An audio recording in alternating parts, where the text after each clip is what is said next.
I'll throw one up and I'll set up Jason, if I may. And that is, he's probably going to share how many proposals, how many business plans, how many lean canvases, how many inquiries he's seen, and how many actually get funded. And it sometimes can feel daunting. And I get a lot of early stage, pre-seed all the way to seed plus, before they get to Jason, ask, how can I distinguish myself? How can I stand out?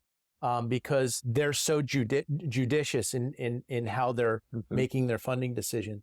And I'd say that there's probably 3 non-negotiables that if you go 1 for 3, 2 for 3, you may have a shot, but you really should be thinking about 3 for 3. And one is, not to oversimplify, but to kind of cut right to the chase, engagement. The EdTech product, the education process, has to be super engaging. Points, rewards, leveling up. Great usability, great UI, great UX. If it's not super engaging and it falls flat, students aren't going to want it, and it's never going to pass muster. 2 is pedagogically aligned, and we go back to evidence of effectiveness. There's got to be some sort of a crosswalk to a standard, or some way of absolutely showing that there's a measurable impact that's delivered as a result of consuming that product or service. And then 3rd is the ease of adoption. And that gets into things like interoperability, LTI Advantage, and some other ways of making sure that there's single sign-on. Teachers, instructors, administrators are time-starved. They don't have time to learn new products and services. So the more you make it easy to adopt, the better the chance you have. If you can really go 3 for 3, super engaging, a Fortnite experience or a Minecraft experience, pedagogically aligned, you know that it crosswalks and shows that there's an impact, and super easy to adopt with basic professional learning that an instructor or an administrator will know how to use it to improve instruction or improve operations within their ecosystem, maximizing your chances. And we do a lot of training, a lot of mentorship to see those 3 things come together to maximize your chances that you can get in and through to someone like Jason Palmer. Those are great 3 to focus on. I would say those are definitely the right 3 for the seed stage, to sort of ace the test in the seed stage. To answer your question from earlier, for every 100 companies we invest in about 2. So we have a slightly lower acceptance rate than Stanford or Princeton or those universities that only accept 4%, I think is what they're accepting these days.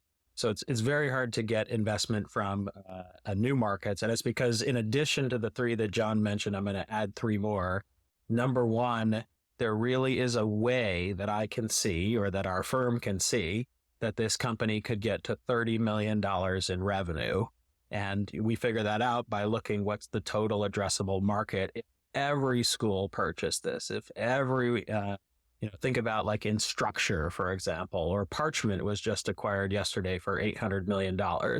Like, that's a really interesting solution for digitizing transcripts and credentials. And they have gotten to, approximately 70% of the market, and they're above 100 million in revenue. And, not every company can get to 100 million in revenue. We're not even looking for that. We're just looking for can get to 30 million in revenue. The second thing that we're looking for is, they're a founder problem fit.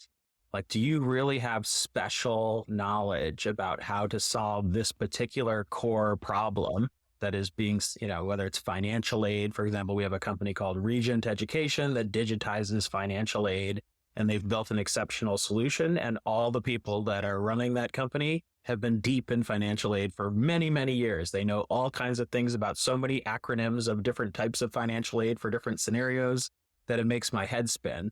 But those are exactly the kind of things that you need to know if you're going to sell a large university on kind of ripping out their old heart of financial aid and putting in a new financial aid management system that pulls down billions of dollars in scholarships and financial aid. And then the third thing is really understanding that quantitative renewal cycle. So by the time you get a seed investment, it needs to have evidence of impact. It needs to have this whole model. You need to build out a fantastic product like John was talking about. By the time you get to me, they have to have renewed.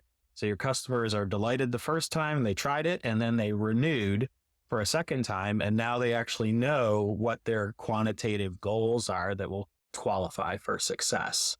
Very, very difficult to achieve all of that. But the companies that do are really changing the world in a big way. So you can do that too.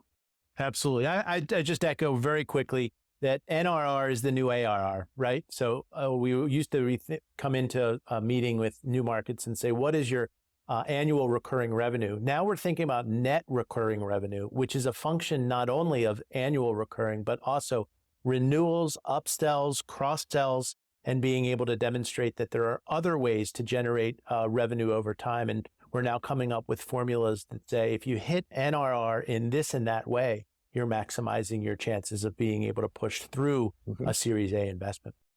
It's funny how the knowledge kind of like seeps across the system over time. So the secret sauce, right, Jason? Exactly. Well, we're trying to make it less secret. So demystify the whole process of building a successful EdTech company.